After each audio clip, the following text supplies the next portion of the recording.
outdoor hut here, I can fly it all the way to the pier, and then I'll start losing visuals. Alright, today we're going to go ahead and test out the Mavic Pro and see how far it can go. So let me go ahead and launch this.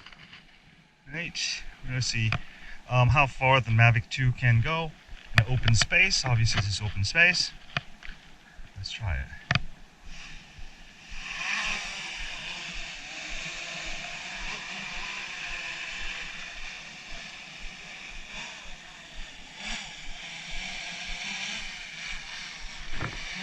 Alright, and we're just going to simply go.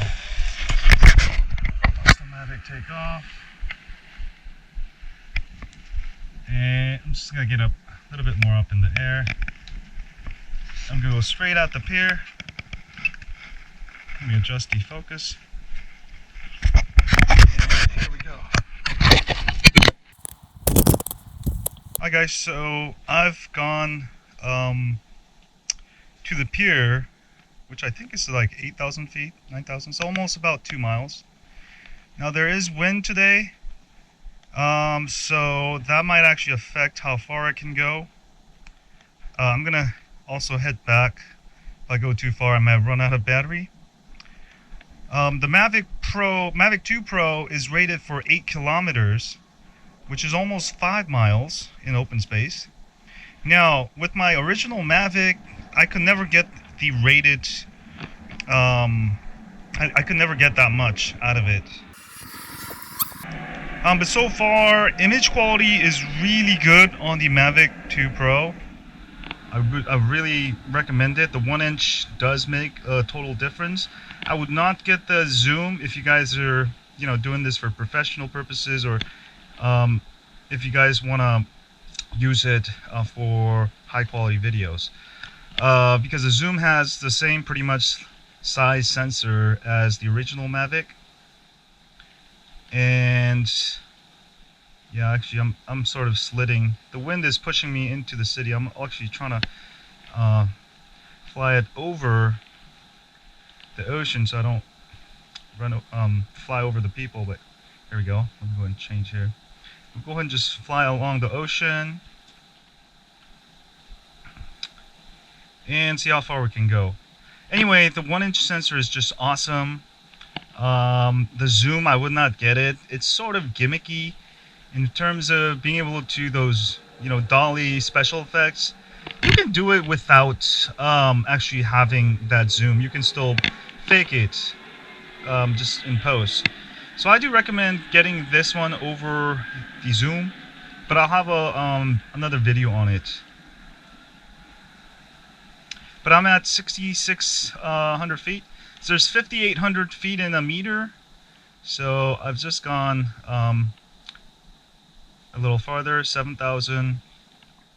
And I'm going to take it as far as possible, all right, until I lose signal in my video. And then we'll call it a day.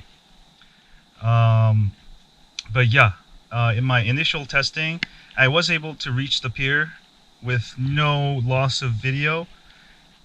With the Mavic, I could reach it, just I would lose video as soon as I got to the pier. So but this is so much stronger as far as signal, and we're at 8,500 feet.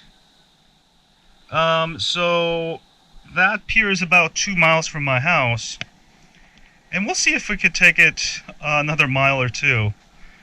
I don't think it will go the full 5 miles or the 8 kilometers. But let me adjust this thing up, and I might have to get up in here like this because yeah, there we go.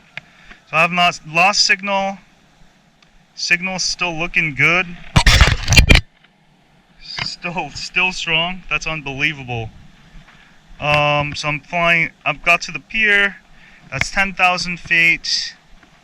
10,500, 11,000 feet. We're at 2 miles, so about 2 miles exactly for the pier. But I'm gonna keep going and see if I can reach the next beach, which is the Rockaway Beach. I was just there for the farmers market, for the local farmers market. Still very strong signal. This is amazing. Alright, so we beat the original Mavic a record here, and I'm at 12,000 feet. Now, a lot of you may say, oh, I can take it longer, but in my conditions, with all the wind and stuff, the pier, 2 miles was the most I can go, even if I'm right by the sea. And I do think the ocean the water does have something to do with it, maybe. Maybe it doesn't go as far as being actually on land. Alright, but I'm getting full signal at 12,009, 7 something. And you can see that I have clear open signal today. No clouds, no fog. Wow, I'm at 13,000. So we're almost reaching 3 miles.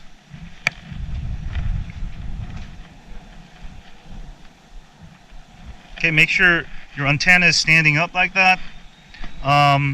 That's how you can get the best signal. I'm at 15,000. Oh, you know what? I'm at 51% battery, so I'm gonna have to head back. Okay. Okay, I gotta head back, sorry. So we got 15,000. To test out further, next time I'm gonna have to drive while going there, but I don't know if I have enough battery to make it back. So this is gonna really suck. If I can't make it, I'll probably just land it somewhere near my house, and I think I'll be okay.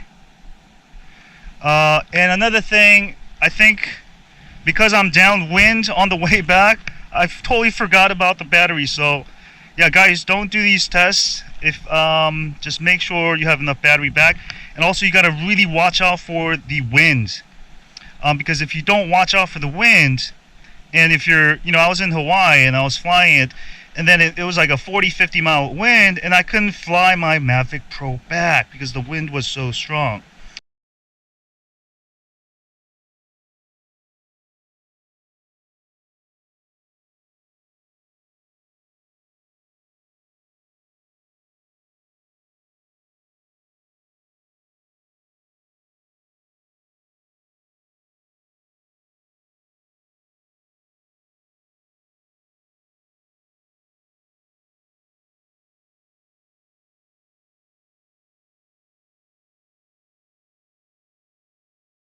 So, the Mavic Pro 2 does definitely do 3 miles or more. I'm pretty sure it could do like at least 4 miles. Obviously, I couldn't test it because I was going against the wind, maybe 5 or 10 mile wind. I think without wind, you can easily take it to maybe 4 miles.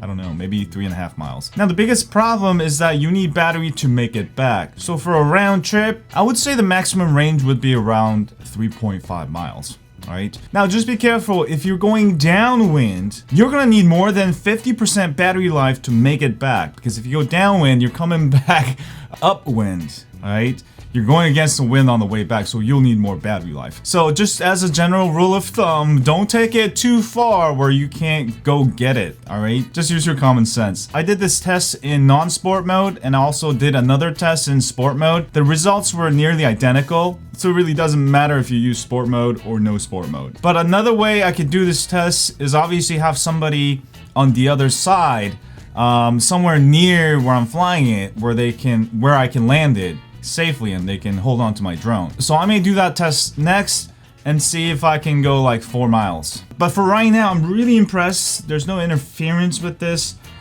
Less interference compared to my original Mavic Pro. The Mavic 2 is the longest range you can get out of all the Mavics and Phantoms. This is rated for 8 kilometers. The Phantom 4 Pro is rated for only 7 kilometers. So this is gonna really help me, allow me to fly my drone without really leaving my house, because before the problem was I would try to catch the whales, but I have some interference with the trees, some houses. I mean, even though the beach is not that far, I would actually have to drive there and then fly my drone. But with this new long range, I'm gonna be able to probably capture more whales, and hopefully I'll be able to give you guys some whale footage soon. Because to catch a whale out here, because the water is very, it's not clear like Hawaii. So those whale shots I upload on YouTube, it's like 1 out of 100 flights that I do that I'll actually catch a whale. Whales will come up for a breath, and then they'll just appear for like 5 minutes, and then they'll be elsewhere.